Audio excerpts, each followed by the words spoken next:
Nah di BNI Pak, karena penugasan kami sebagai bank internasional, kami langsung memetakan kira-kira kalau sebagai bank internasional di bank internasional segmen UMKM mana yang kita perlu dorong. Nah kami melihat bahwa yang namanya international business itu basisnya adalah trade, ya, ekspor impor. Nah di sana kami lihat ada dua ekosistem yang perlu dibantu terkait UMKM. Ekosistem pertama adalah ekosistem diaspora dan ekosistem UMKM yang ada dalam negeri. Kita sebutnya ekosistem ekspor. Nah, dua ekosistem ini yang kami rasa kami bisa berbuat lebih baik dan lebih bisa berkontribusi dan menjadi diferensiasi dibandingkan teman-teman lain yang juga mendapat penugasan.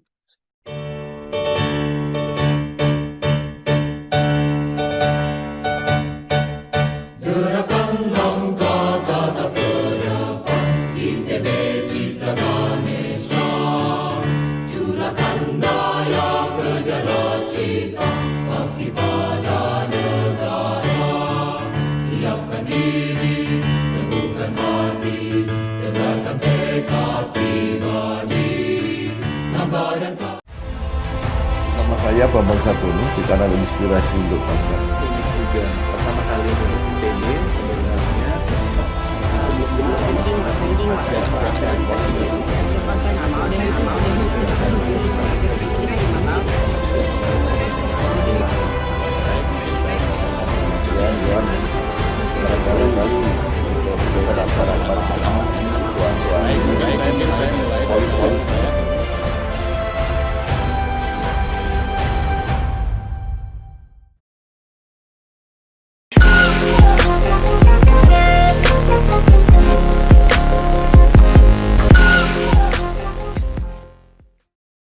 Assalamualaikum warahmatullahi wabarakatuh. Waalaikumsalam warahmatullahi wabarakatuh.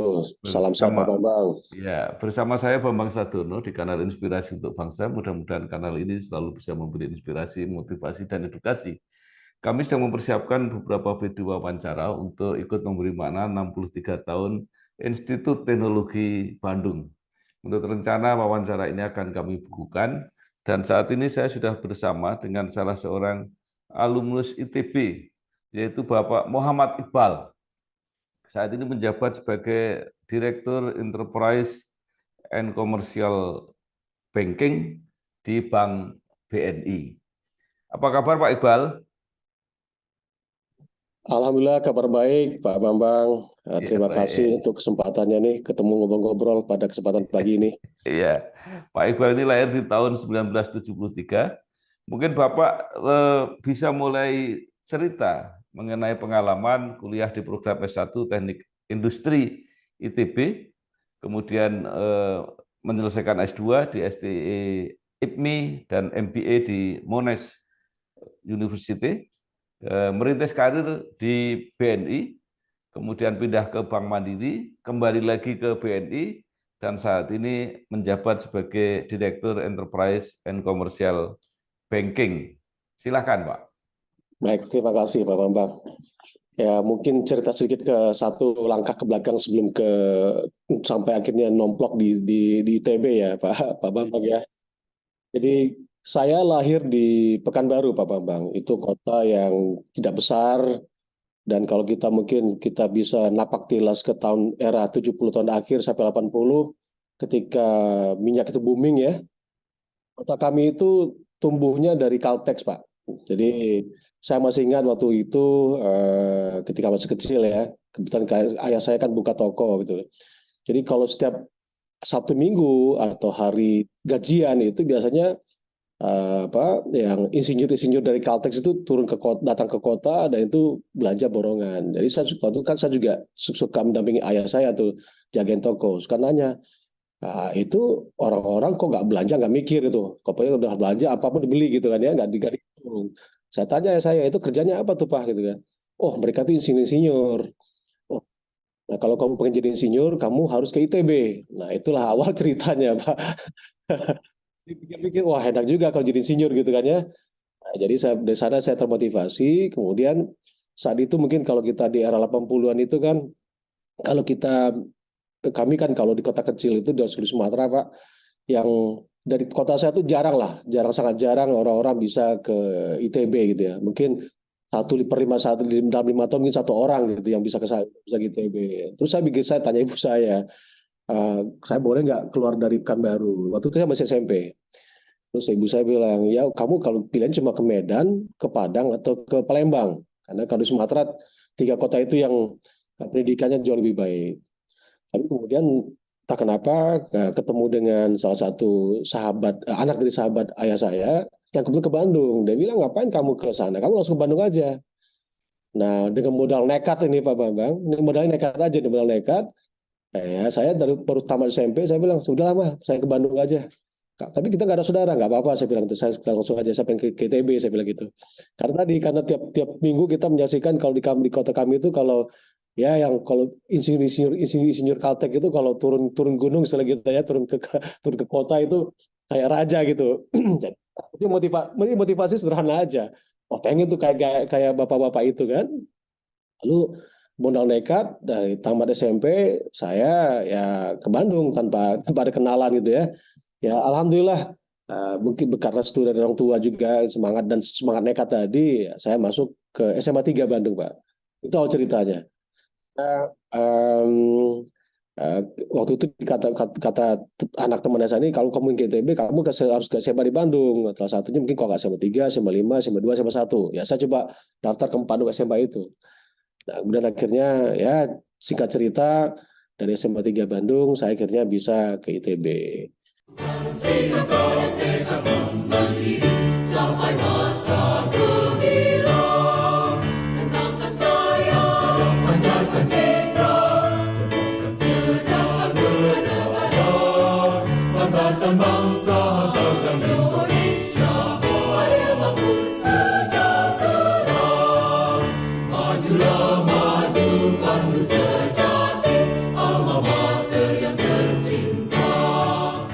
Nah, jadi di TB pun kalau lihat terrecord saya sih, saya itu bukan orang yang menonjol juga sih Pak Bambang. Jadi biasa-biasa saja, ya paling ya aktifnya gaul, ya biasalah anak-anak kampus seperti anak kampus layaknya biasa Pak Bambang. Jadi nggak ada aktivitas menonjol. Ya, cuma memang yang menarik ya memang ada beberapa profesor-profesor yang menginspirasi saya gitu. Kalau di TI itu ada Profesor Matias Saruf, Gederake dan segala macam yang kalau cerita tuh kita tuh wah ini kok banyak hal-hal yang kita nggak sadari kadang beliau suka cerita tuh dulu kalau sekolah di Amerika gimana sekolah gimana kita pikir wah ini ternyata banyak hal-hal indah di luar sana. Nah zaman itu kan belum ada googling, belum ada yang kayak sekarang ya Pak Bambang ya, bisa cek informasi. Jadi kita dengan banyak tuh terinspirasi mendengar cerita profesor-profesor kita ya, termasuk salah satu yang dosen yang buat saya, yang pembimbing saya tuh Profesor Kadarsah gitu kan, yang sempat jadi rektor ya beliau. Nah jadi saya juga mikir wah ini pengen kayak gitu. Ya, cuma karena memang kemampuan otaknya gak secerdas beliau itu, jadi ya berhentinya cuma sampai S1 terus kerja lah ya. Nah, kerja pertama sebenarnya saya kerja pertama bukan di perbankan, bukan di banking Pak. Jadi saya awalnya mulai karir itu karena lulusan TI, anak teknik, jadi ya malum itu baru lulusan pertama biasalah dulu kan kita sangat baru lulus tuh pengennya misalnya idealisme untuk bekerja di bidang yang ditekuni gitu ya, karena anak TI salah satu bidang yang saya pegang kan supply chain. Nah, lalu saya bekerja jadi masuk ke Procter & Gamble pertama kali sebagai manajemen development program, kerja di pabrik sebagai sebagai manajer untuk pegang supply chain. Nah, kebetulan mereka ada program waktu itu PNG masih baru buka di ya.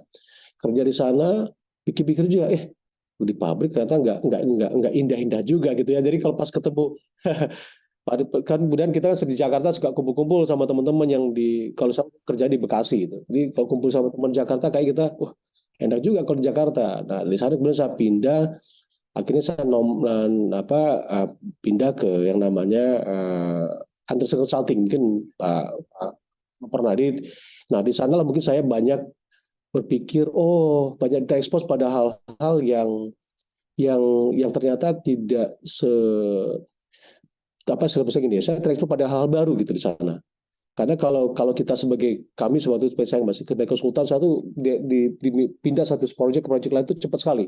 3 bulan selesai pindah lagi, 3 bulan selesai lagi. Jadi hal belajar terus. Nah ini yang saya pikir, wah ini cocok banget dengan dulu cerita-cerita dari profesor saya gitu loh.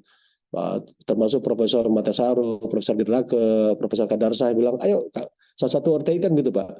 TI itu continuous learning salah satu ininya kan yang dilakukan. Nah saya di sana saya banyak belajar. Terus saja bekerja di Anderson itu membuka mata saya terhadap banyak hal. Terutama ketika saya terekspos kepada banking. Pertama kali ketika mergernya 4 bank menjadi Bank Mandiri. Jadi waktu itu 98 ada yang namanya Bapindo, Exim, BBD sama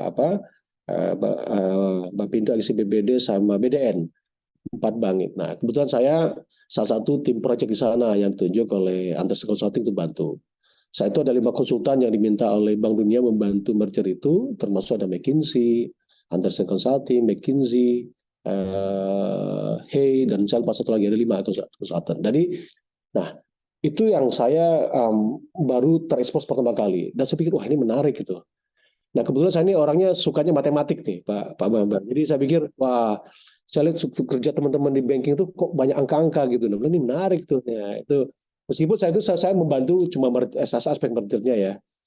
Lalu proyek berikutnya ngerjain mergernya beberapa bank kecil ke Bank Danamon. Itu ada mungkin kita pernah mungkin Pak Bambang masih ada Bank Duta dan segala macam tuh.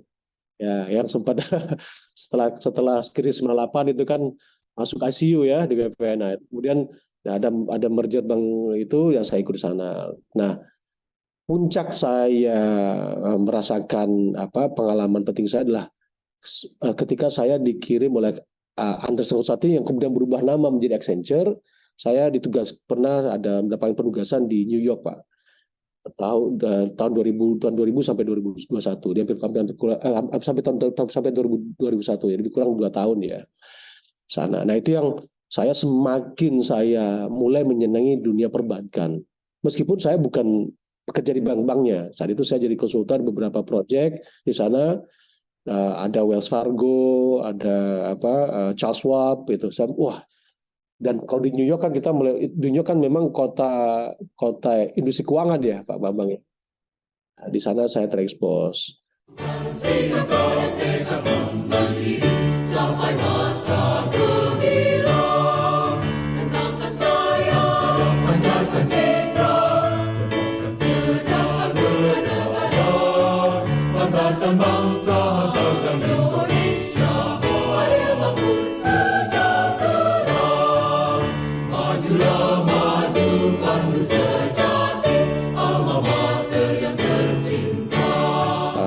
Kembali ke Indonesia, saya berpikir waktu itu saya pindah ke pengerjaan beberapa proyek yang non bank. Lalu saya mikir, wah, saya udah senangnya di proyek bank, kenapa kerja proyek non bank gitu.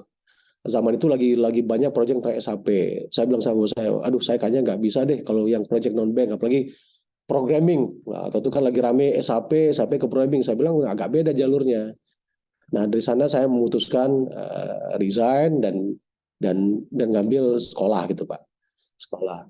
Nah cuma waktu pertama kali resign itu kan nggak ada kerjaan, itu saya pikir nggak bisa juga ini kan kita kita harus waktu udah punya anak 1 dan saya pikir nih harus buat dapur tetap ngepul gitu kan, ya kita sangat kerja sambil kuliah. Nah jadi nemploklah saya ke IPMI, dan waktu itu karena sambil pilih ke IPMI karena ada double degree dengan Monash Pak Bambang. Jadi sebenarnya juga ini ya karena memang mungkin otaknya nggak terlalu encer dibandingkan teman-teman lain dapat beasiswa ke luar negeri, ya saya cuma nemplok dia sambil kerja lah gitu ya.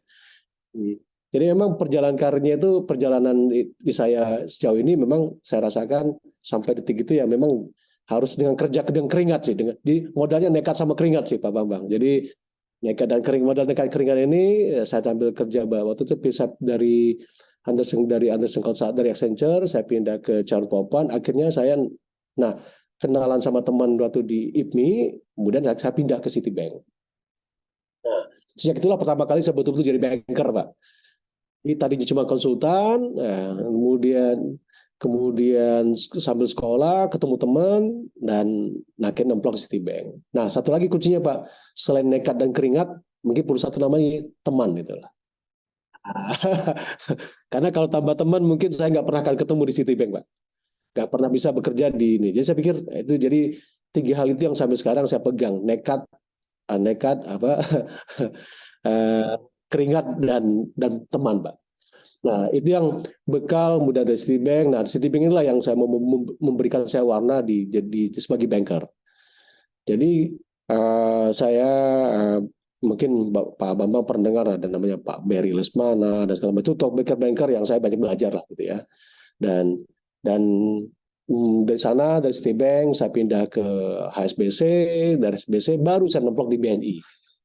Nah, itu ceritanya sih Pak Bambang. Jadi kenapa kemudian dan kesal nggak? Nah, ke BNI pun lebih karena waktu itu di BNI ada proses transformasi dan kemudian waktu itu BNI mencari beberapa orang lah yang punya pengalaman banking untuk bisa bantu. Nah, alhamdulillah saya terpilih, kemudian saya bergabung.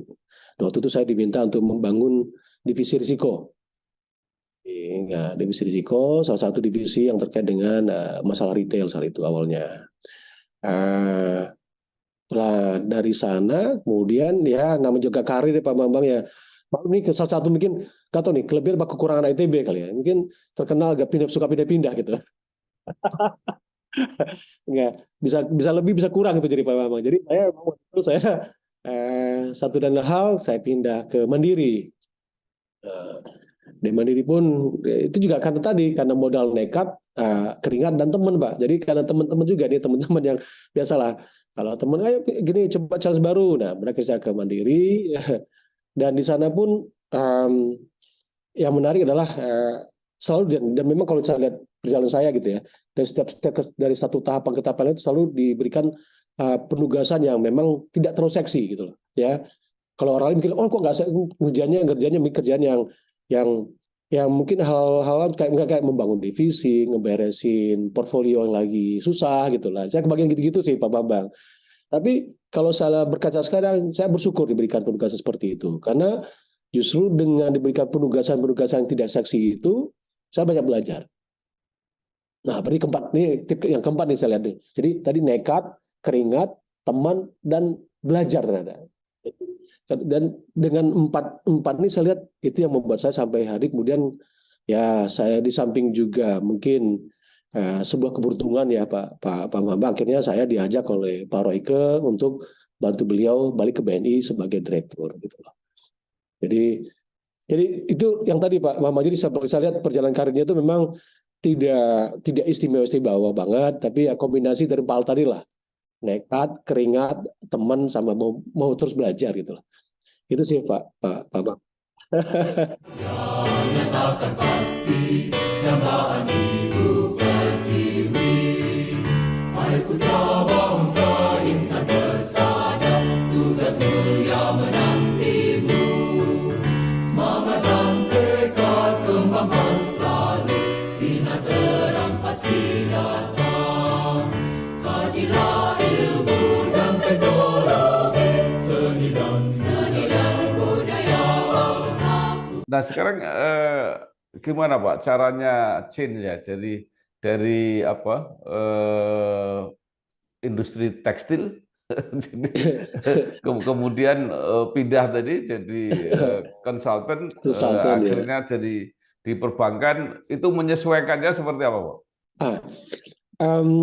Ya ini saya sebenarnya salah satu yang itu beruntung sebagai seorang industrial engineer itu loh Pak Bambang ya, yang saya merasakan. Jadi waktu kita kuliah kita dimodalin dengan semangat namanya sistem pemahaman tentang sistem. Jadi kalau orang TI itu kan biasa kenal sebagai orang sistem engineer, orang yang berpikir dilatih untuk mengenal sistem. Nah konsep itu sederhana, tentunya adalah input, proses, output. Kalau kita ambil di TI dulu ya.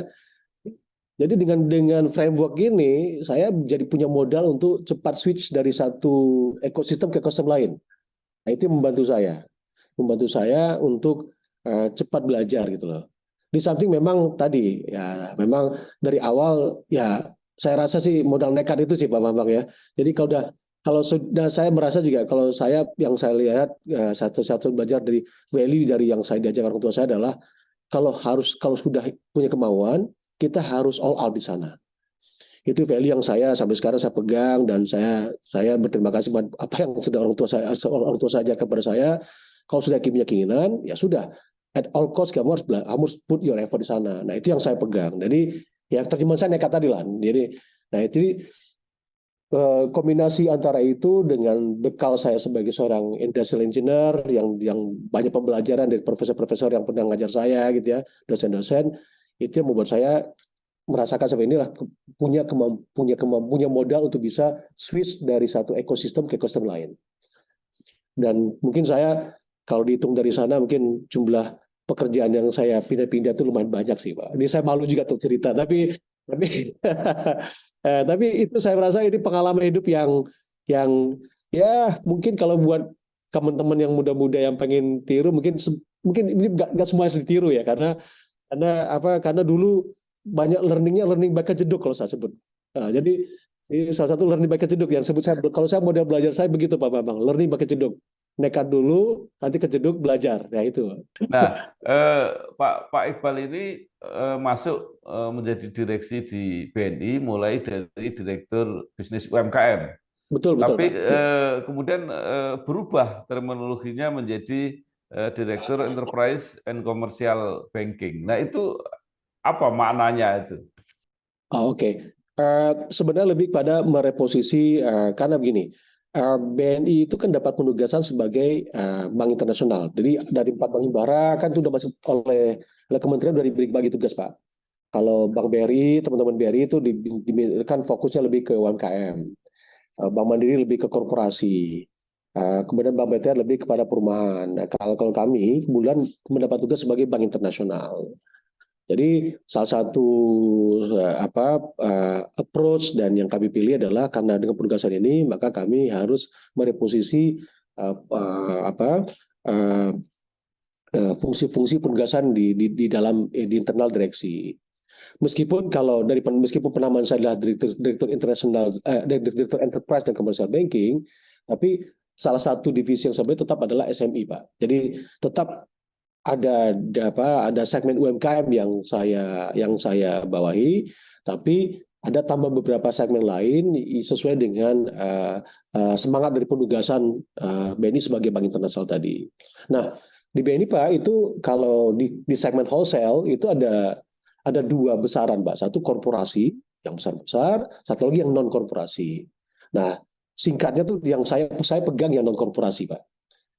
Nah, diberi nama enterprise sama commercial banking karena memang semangatnya adalah kami percaya kalau ke depan itu ya Pak, ke depan itu dengan penugasan masing-masing di BUMN sudah jelas ini, source of growth BNI itu ada di 3 tempat. Pertama tentunya adalah di international business, karena itu memang core-nya. Kedua tetap adalah korporasi sebagai fondasinya. Nah, ketiga adalah value chain dari korporasi, Pak. Nah, kami percaya value chain korporasi itu adalah salah satunya yang besar adalah supplier by supplier sama buyernya, atau sisi supply sama demand side dari korporasi tadi. Nah, siapa itu? Pak, tentunya adalah teman-teman pengusaha yang kelasnya bukan korporasi, pasti Pak. Nah, mulai dari yang segmennya komersial, enterprise yang kita sebut ada enterprise, kami sebutnya enterprise itulah mungkin korporasi yang belum korporasi, ya. Kemudian komersial, dan tentu juga pastilah UMKM. Nah, ketiga segmen inilah yang kemudian saya diberikan amanah untuk membidanginya. Jadi spiritnya tetap sama, Pak. Cuma kini karena kita harus menyesuaikan karena namanya juga internasional ya, Pak Bambang ya. Jadi harus dibuat nuansanya internasional kelihatan gitu lah. Nah, itu sih lebih kurang seperti itu, Pak. Banggakan bangsa, banggakan Indonesia, mari bangun sejahtera. Majulah maju pandu sejati, alma mater yang tercinta.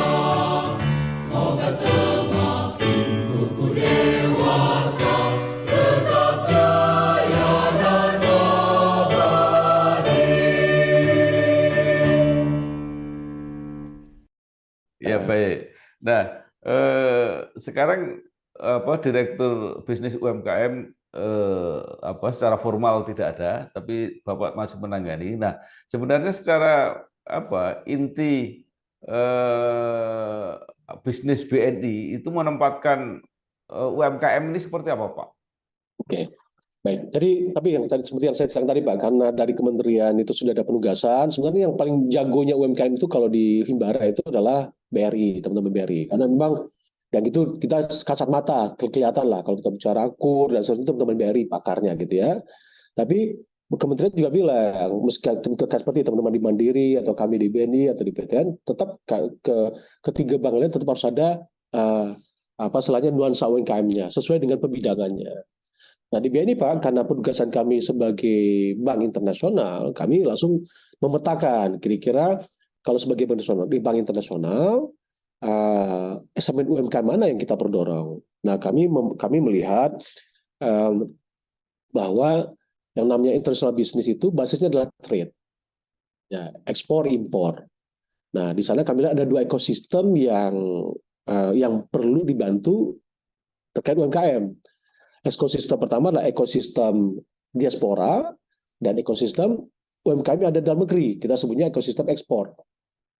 Nah, dua ekosistem ini yang kami rasa kami bisa berbuat lebih baik dan lebih bisa berkontribusi dan menjadi diferensiasi dibandingkan teman-teman lain yang juga mendapat penugasan.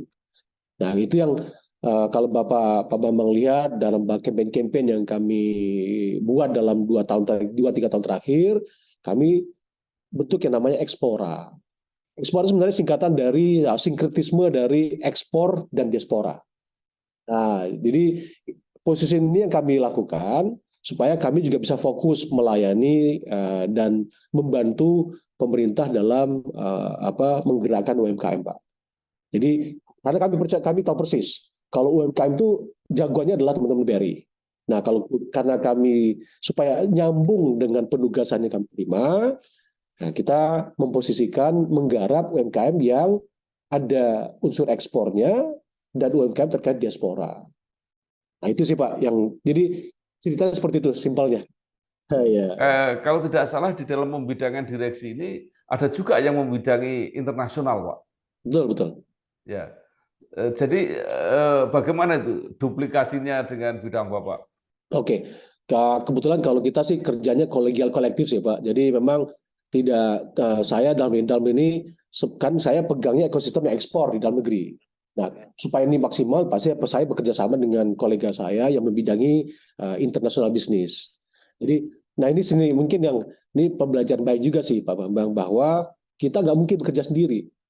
Jadi harus kolegial kolektif. Nah, alhamdulillah Pak, kebetulan di board BNI saya ini kami kompak sekali dan semuanya itu dikomandani oleh Pak Dirut. Jadi kita sih menjalankannya itu dengan semangat tadi Pak, kolegial kolektif dan sejauh ini sih nggak ada istilah duplikasi ya Pak, karena bagi-bagi tugas yang terjadi gitu loh. Jadi ya, jadi kalau sudah nanti urusan diaspora, tentunya teman saya yang sekarang dipegang oleh Pak Silvano ya, itu yang megang corporate dan international business, ya beliau yang handle sana.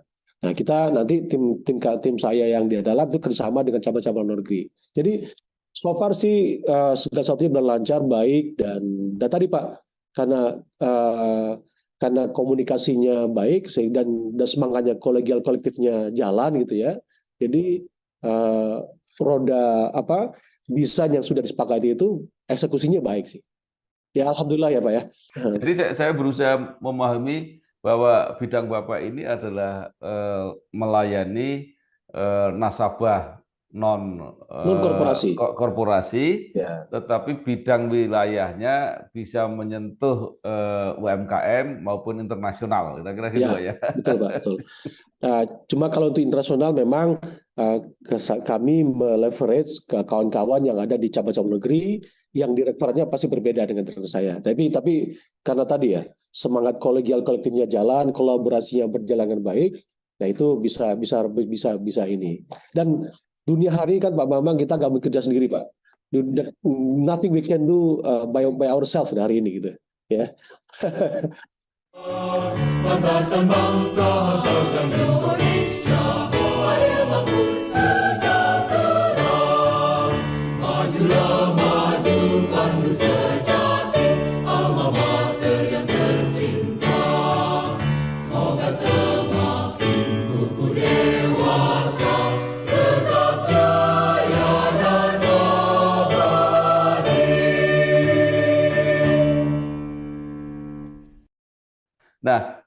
sekarang mengenai pencapaian, Pak. Apa yang sudah dicapai selama ini, tapi ini juga baru, Pak ya, pembidangan ini Baru, Bapak baru baru, baru. bulan Agustus, atau mungkin apa yang akan dicapai, ditargetkan ke depan? Oke, sebenarnya begini Pak, kalau kita lihat dalam kemudian board member yang sekarang ini kan bekerja sejak akhir 2020 ya Pak ya. Terus terang aja, kami ketika kami ada di sini itu memang tantangan itu lagi banyak-banyaknya Pak. Masuk ketika zaman COVID, nah ini kan ya COVID ini kan challenge buat semua, buat kita semua ya gitu ya. Jadi memang ketika kami ada di BNI, memang terbesar adalah bagaimana bisa merecover kondisi yang dikabarkan dampak-dampak dari COVID.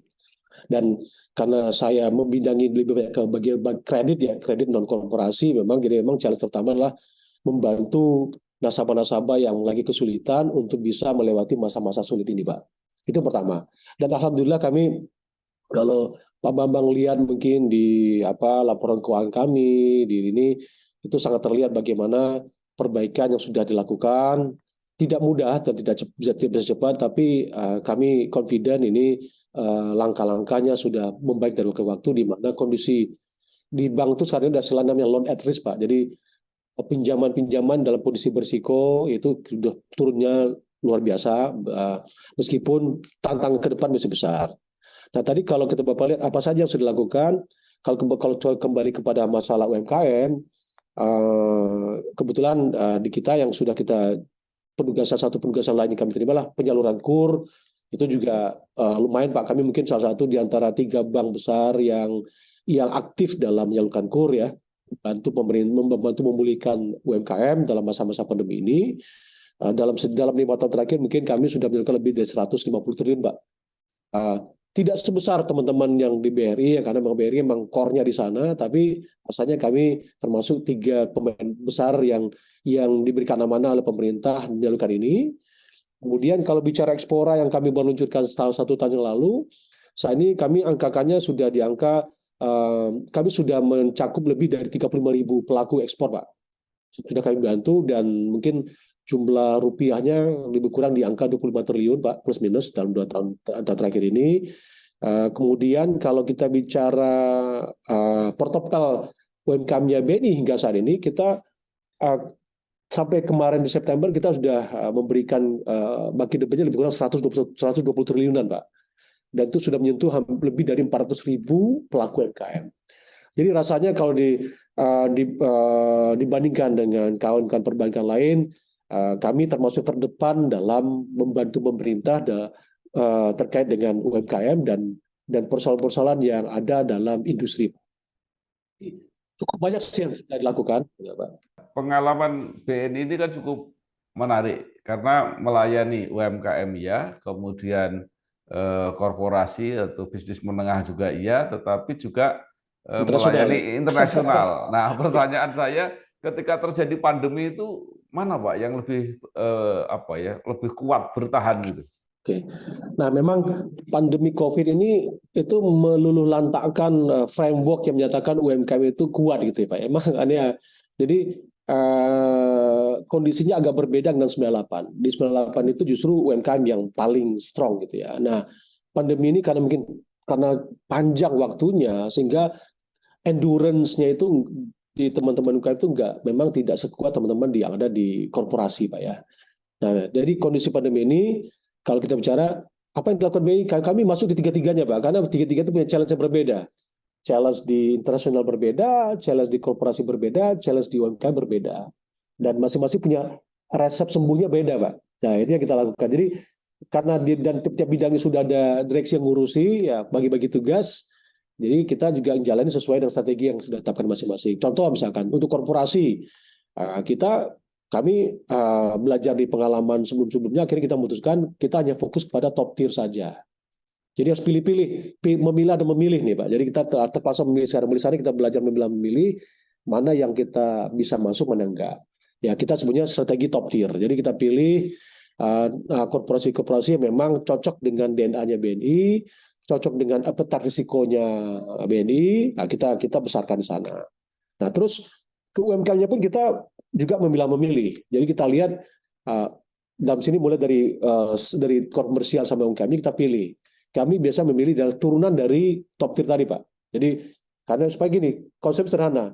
Kalau induknya sehat, anak-anaknya harusnya sehat gitu kan. Jadi dengan memilih top korporasi yang sehat, nah kita akan pilih turunannya juga sehat. Nah, itu kita pilih. Jadi memang di masa pandemi ini selain membantu memulihkan yang lagi sakit, kami kan harus tetap tumbuh nih. Nah, tumbuhnya dari mana? Datang dari pilihan atas korporasi top tier yang baik, ya.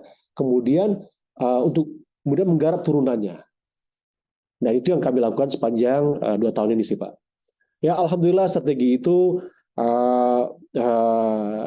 di angka-angka kami terbukti bisa memulihkan kondisi BNI, dan hingga hari ini kami juga termasuk mungkin di antara beberapa perbankan yang bisa recover dengan baik, dan kebaca bottom line juga kelihatan lah. Mungkin Pak Bambang bisa cermati di angka-angkanya juga kan gitu ya. Jadi itu sih Pak yang mungkin sekilas tentang ininya. Banggakan bangsa, banggakan Indonesia, adil makmur sejahtera. Majulah maju pandu sejati, alma mater yang tercinta. Semoga semakin kukuh dewasa, tetap jaya dan abadi.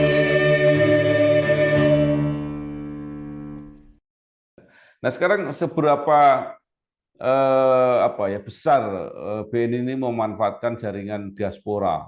Kalau nggak salah sampai 400.000 kalau tidak salah. Ya.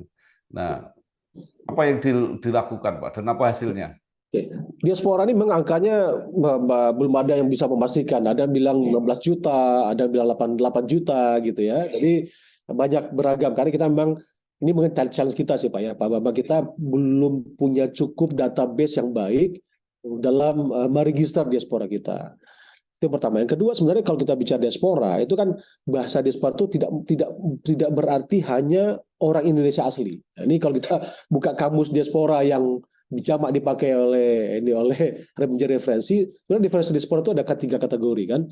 Satu, memang perantauan Indonesia. Jadi orang Indonesia merantau masih punya paspor Indonesia. Yang kedua adalah keturunan kan ya.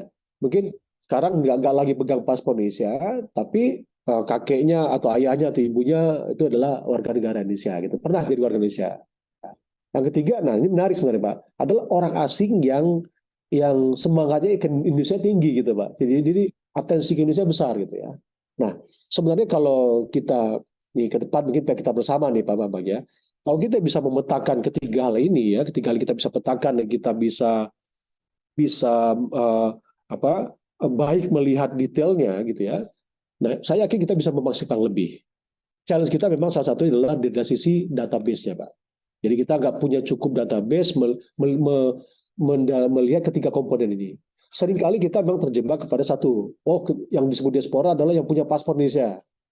Padahal kalau kita berkaca kepada kawan-kawan kita seperti India dan China, itu diaspora mereka itu tidak mesti harus pakai paspornya China atau paspornya India gitu loh. Bahkan dulu kalau saya ingat masih waktu saya di Citibank, Pak, mereka punya segmen yang namanya NRI, non-resident Indian.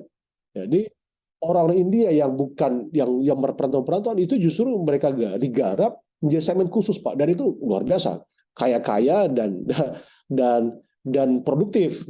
Nah, kami melihat kalau kita bicara diaspora di BNI dalam konteks bisnis internasional kami, selain pemetaan, memang kita perlu menyiapkan infrastruktur supaya diaspora kita ini bisa kita garap secara sistematis. Nah, tantangan kita terbesar kalau bicara diaspora, Pak, berdasarkan pengalaman kami dalam 2-3 tahun terakhir, itu adalah kita tidak pernah melakukan itu secara sistematis. Dan memang kan kita nih, mohon maaf nih ya, saya harus terbuka Pak, terlalu banyak nih perkumpulan diaspora di luar dengan payung masing-masing. Nah, alangkah indahnya kalau ini kemudian bisa kita konsolidasi dan secara utuh kita bisa garap gitu ya. Nah, kami sejauh ini dengan cabang-cabang luar negeri yang ada, mulai dari London, New York, Tokyo, Hong Kong, Seoul, kemudian Singapura, ya, dan baru-baru kita buka di Amsterdam, kita memberikan arah kepada teman-teman untuk garap diaspora ini sebagai satu segmen penunjang bisnis Indonesia related di cabang-cabang negeri. Dan alhamdulillah Pak, sejauh ini cabang luar negeri kami asetnya belum terbesar, tapi sudah di atas 6 miliar US dollar Pak. Ya, cukup besar lah, cukup punya masalah untuk kita bisa gerakan. Jadi ke depan diaspora bagaimana? Challenging pasti Pak, karena database-nya belum ready, tapi promising Pak. Dan itu sudah kami rasakan. Kemarin juga beberapa waktu lalu di Trade Expo Indonesia bekerja sama dengan Pak Mendak, Pak Dubes Korea gitu. Kita garap itu namanya Koima. Ini Korean importer, kita tarik datangkan ke Indonesia. Karena menurut kita sepanjang dia punya interest kepada Indonesia, dia adalah diaspora kita. Dan kebetulan chairman-nya Koima itu Korean importer ini sangat senang kepada Indonesia. Jadi meskipun dia orang Korea tapi kayaknya setengah hatinya udah di Indonesia gitu. Jadi dia bawa rombongan Pak. Bawa rombongan 100-an lebih pengusaha Korea. Kita ketemukan dengan UMKM di sini di Jakarta. Dalam satu hari volume bisnisnya langsung lebih dari 375 miliar Pak. Bapak bisa bayangkan dalam satu hari loh. Nah, itu hanya 100-an. Jadi kalau kita potensi tadi orang-orang asing yang punya interest ke Indonesia kita bisa optimalkan sebagai bagian diaspora kita, itu luar biasa. Begitu Pak Bambang. Energi Selalu ada dimanapun itu, membawa yang baik menjadi hebat. karena tidak ada lagi batas. Kemanapun lintasan masa membawa, hingga ke masa depan. Sejauh mana kamu bisa bermimpi? Jawabannya, sejauh yang hati kamu inginkan. Dengan energi yang menggerakkan kamu Dan kamu. Pertamina, energizing you. Ya, nah BNI mempunyai misi khusus di bisnis internasional. Nah, pertanyaan seberapa besar orang asing yang bukan orang Indonesia, bukan diaspora, yang memanfaatkan jasa layanan BNI ini? Kan kita juga pernah, kita itu senang atau bangga kalau jadi nasabah bank asing gitu. Iya, ya. Nah, ini menarik Pak. Memang sekarang sih jumlahnya mungkin belum terlalu besar ya Pak ya. Karena kita ada beberapa karena gini, beberapa kalau cabang-cabang teknologi kan nggak semuanya full branch gitu ya. Jadi kita memang ada keterbatasan. Tapi kami kebetulan beberapa cabang kami itu full branch sehingga kita bisa masuk. Nah, ini tantang kita adalah di dua hal Pak. Satu di sisi produk sama teknologi. Nah, ini kami lagi coba catch up Pak. Dan karena itulah beberapa tahun lalu kami luncurkan namanya tabungan diaspora. Jadi kami diaspora saving, diaspora loan kita mulai kucurkan sebagai bagian dari upaya kita untuk menangkap potensi pasar luar negeri. Masih berproses Pak Bambang. Mohon doanya saja, mohon dukungan, dan kami yakin kita bisa ke sana. Ya seperti Pak Bambang bilang, mohon maaf ya, masa bank-bank dari Malaysia, dari Singapura bisa di kita nggak bisa di sana kan gitu. Tadi salah satu contoh ya Pak Bambang ya. Kita tentu juga pengen kan ada kalau di sini ada DBS, ada UOB, ada CIMB, ya tentu kita juga pengen kita punya BNI di Malaysia, BNI di Singapura kita seperti cabang ini. Dan memang ini PR besar Pak, PR besar kita salah satu dari sisi regulasi karena kita tidak bisa selincah kawan-kawan ini di sini Pak. Nah ini mungkin kita juga harus bareng sama dengan regulasi gimana saya buka pasar. Ini kan effortnya udah bertahun-tahun kita lakukan coba ya. Nah, jadi di samping tadi sisi dari urusan bekerjasama dengan regulator untuk bisa kita buka expand luar, memang PR besarnya adalah dari sisi produk sama teknologi. Kita Pak, dari sisi teknologi kita challenging luar biasa.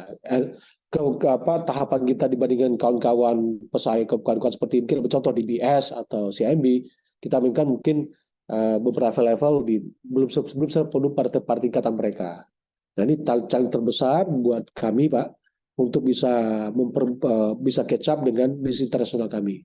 Nah tapi itu tidak menyuruhkan kami di BNI untuk maju terus. Jadi kita secara selektif melihat memposisikan diri kami, mana yang kami kuat kami masuk Pak. Ya, tapi kita tahu memang untuk catch up dengan sistem teknologi itu challenge tersendiri. Nah, kita secara oportunistik ngelihat mana yang kita bahas berarti kita masuk, Pak. Itu sih. Sekarang kembali ke ITB, Pak. Bapak tadi mengatakan sukses antara lain faktornya adalah teman.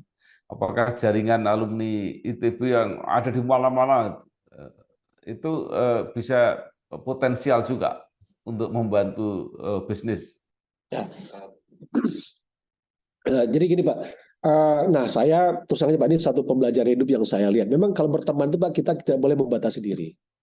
Saya belajar sampai jadi dan dalam perjalanan saya bisa sampai ini, ya yang namanya teman itu terlepas dari dia backgroundnya apapun. Nah, mungkin ini yang kita harus membuka mata juga bahwa jaringan alumni itu tidak boleh eksklusif. Nah, ketika kita eksklusif, kita menutup diri dari banyak opportunity, Pak. Itu yang saya yakini ya, Pak ya. Dan sejauh ini yang saya jalani seperti itu. Jadi yang harusnya terjadi adalah jaringan-jaringan alumni ini harus membangun kolaborasi dengan jaringan alumni-alumni yang lain. Sehingga apa? Sehingga kita bisa memaksimalkan potensi yang ada itu lebih baik. Dan sejauh ini, dan saya lihat juga dari alumni yang sekarang ada Mas Gembong di sana kan juga mazhab yang diambil juga lebih kurang sama lah. Bahwasanya kita harus kolaboratif, harus buka mata, buka telinga, buka hati ya untuk bisa bergandengan tangan dengan siapapun gitu, Pak. Karena itu yang saya tangkap ya, Pak. Jadi tentu saja jaringan alumni ITB yang luar biasa besar ini potensi bangsa yang kita boleh sia-siakan. Tapi saya melihat kita tidak boleh eksklusif, Pak. Karena itu akan ketika eksklusif nggak optimal. Nah, dan kami kebetulan saya kalau di TE itu kita belajar ilmu optimalisasi, Pak. Jadi optimalkan itu harus salah satu cara kolaborasi. Nah, itu. Begitu sih, Pak. Saya melihatnya begitu ya, Pak Bambang ya. Banggakan bangsa, banggakan Indonesia, adil makmur sejahtera. Majulah maju pandu sejati, alma mater yang tercinta. Semoga semakin kukuh dewasa, tetap jaya dan abadi. Iya, saya kira luar biasa ini saran Pak Iqbal ini karena beberapa alumni yang saya wawancara itu cenderung salah satu karakter alumni ITB itu adalah personal potensi personalnya itu sangat kuat, individualisnya sangat tinggi ya. Jadi kalau anjuran untuk kolaborasi, kerjasama dan sebagainya itu menarik. Nah, terakhir pertanyaan saya. Apa yang ingin Bapak sarankan kepada kampus atau kepada mahasiswa yang sedang belajar di ITB tadi? Selain tadi banyak sekali itu yang menarik, artinya harus membangun kerjasama dan sebagainya. Silakan, Ya. Pak. Nah, saya tuh juga sebenarnya merasa malu juga kalau kasih saran karena saya ini belum apa-apa sih, Pak Bambang. Tapi kalau boleh mungkin sharing ya, Pak, bukan saran lah, sharing aja. Mungkin menurut saya yang terpenting adalah satu, memang kalau kita lihat dulu memang kan ya maaf ya saya kalau teman-teman di ITB, teman-teman senior saya ITB, orang ITB kan dikenal memang sangat percaya dirinya luar biasa ya, Pak ya. Jadi kadang-kadang saking overconfident-nya itu ya terkesan agak arogan. Nah, menurut saya, dunia saat ini, Pak, itu berbeda dibandingkan mungkin 10, 20, 30 tahun, 40 tahun yang lalu. Di mana kompetisi dan kalau saya sebutnya berkompetisi, berkolaborasi itu menjadi salah satu kunci pemenang gitu ya. Jadi percaya diri boleh dan harus menurut saya, tapi arogan jangan.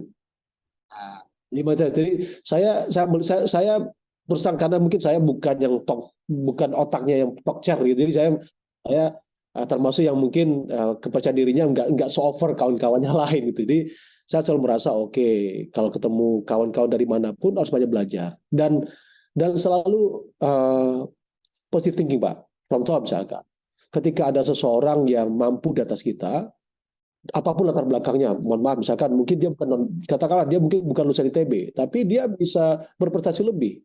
Jangan langsung berpikir, oh ini orang kayaknya ada jangan lihat negatifnya. Karena ketika seseorang mampu duduk di satu jenjang posisi gitu, itu pasti punya kelebihan. Apapun itu kelebihannya. Nah, yang harus terjadi adalah kita belajar bahwa belajar di kenapa seseorang itu bisa di sana. Nah, dari sana kita improve diri kita sendiri. Saya suka satu pepatah dari Jepang, Pak, yang selalu bilang begini, fall 7, stand up 8. Jadi kalau beberapa kali pun jatuh harus bangun. Nah, ini juga penting karena biasanya gini, yang sering terjadi adalah ketika seseorang punya confidence level yang ketinggian dan jatuh biasanya langsung nggak mau bangkit lagi, Pak. Ya, yang terjadi adalah ini saya menyaksikan ada teman-teman saya yang mungkin dulu di kampus luar biasa berprestasinya, kemudian mungkin dalam perjalanan karir ini nggak terlalu mulus karena mungkin bisa saja, mungkin dia melihat dunia bekerja itu kok nggak seperti di kampus dulu, kan saya orang paling pintar, paling ranking paling bagus, kenapa saya nggak prestasi juga bagus? Nah, ini mungkin dilupakan bahwasannya di dalam dunia kehidupan, di dalam dunia bekerja itu tidak sesederhana dunia pendidikan itu. Ketika kita di kampus kan semuanya dinilai atas dasar nilai A, B, C, D, E gitu kan ya Pak ya. Bekerja itu enggak atau bahkan dunia bermasyarakat itu bukan soal nilai A, B, C, D, E gitu. Tidak sederhana itu. Nah, kecenderungannya Pak buat teman-teman nih, buat teman kawan-kawan ini ketika menilai kalau dia nomor 1 di kampus pasti nomor 1 di dunia masyarakat. Nah, itu yang harus mungkin buat adik-adik yang masih bersekolah, masih berkuliah itu yang harus mulai dihilangkan. Bahwasanya dunia bermasyarakat, dunia bekerja itu tidak sederhana dunia di kampus. Dan satu yang saya selalu ingatkan bahkan buat teman, selalu kalau ketemu dengan junior saya selalu sampaikan, ayo kamu harus mau bergaul. Dan saya sarankan harus berani keluar dari sarang zona nyaman sebagai seorang lulusan ITB. Jadi bergaulah dengan sebanyak mungkin. Dan satu lagi mungkin Pak, saya mohon maaf nih, saya penggagum ibu saya. Ibu saya itu banyak nasihat. Ibu saya selalu bilang, 1000 kawan tidak cukup, 1 musuh berlebih. Gitu Pak. Jadi artinya bertemanlah dengan sebanyak mungkin orang sehingga akhirnya suatu saat pasti akan ada manfaatnya. Ini kalau di Islam kan, kalau ini sebagai agama yang saya anut, saya bilang katanya silaturahmi itu membuka pintu rezeki ya. Begitulah Pak Bambang. Ya itu aja Pak Bambang. Saya takut tadi saya nggak berani memberikan cuma sharing aja. Karena saya belum apa-apa kalau dibandingkan tadi profil yang Pak Bambang sudah interview, saya belum ada apa-apa, jadi mungkin sharing aja Pak Bambang ya, bukan ini. Terima kasih. Terima kasih sekali Bapak Muhammad Iqbal, Direktur Enterprise and Commercial Banking Bank BNI. Saya kira banyak sekali yang sudah disampaikan, juga ide-ide dan gagasan yang tidak seperti yang biasanya. Jadi, saya kira menambah referensi kita, mudah-mudahan jadi inspirasi dan motivasi bagi teman-teman yang lebih muda. Sekali lagi terima kasih Pak, sukses. Terima kasih Pak Bambang, salam sehat selalu buat semua, dan semoga kita ke depan bisa melewati masa-masa sulit ini dan Indonesia menjadi lebih baik. Terima kasih Pak Bambang. Terima kasih. Wassalamualaikum warahmatullahi wabarakatuh. Waalaikumsalam warahmatullahi wabarakatuh.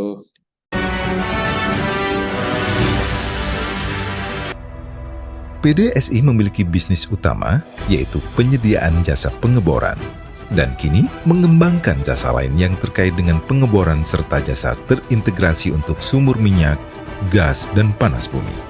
Selain itu, PDSI pun memiliki jasa lain yang berhubungan dengan aktivitas jasa drilling, antara lain Management of Field Development and Working Area, Manajemen Project yang terintegrasi, jasa konsultasi pengeboran, 19 unit top drive ranging from 250 ton hingga 500 ton lifting capacity, pengawasan H2S, fishing, coring, directional drilling, accommodation walk barge, drilling training center.